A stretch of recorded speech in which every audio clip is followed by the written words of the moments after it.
Live from the world's capital markets, here are the financial headlines, brought to you by Legion Academy. Hello and welcome to Wednesday's financial news. Stay with us for more market headlines. Global equity markets were flat, while US Treasury yields rose as recession worries persisted amid concern the Federal Reserve will continue its steep interest rate hikes, despite nascent signs of a slowdown in inflation. Embattled crypto lender Celsius Network is on track to run out of money by October, according to the firm's latest Chapter 11 documents.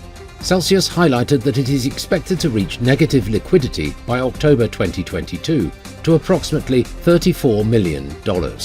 Britain's super-hot labour market showed more signs of cooling in official data published as companies turned more cautious about hiring and workers suffered a record fall in their basic wages when adjusted for soaring inflation. The Bitcoin-dollar pair dropped 0.3% in the last session. The MACD is giving a positive signal. The gold-dollar price remained largely unchanged in the last session. The MACD is giving a positive signal. The last session saw Facebook's stock gain 0.8%. The stochastic indicator is giving a positive signal. The Aussie-dollar pair made a minor upwards correction in the last session, gaining 0.1%.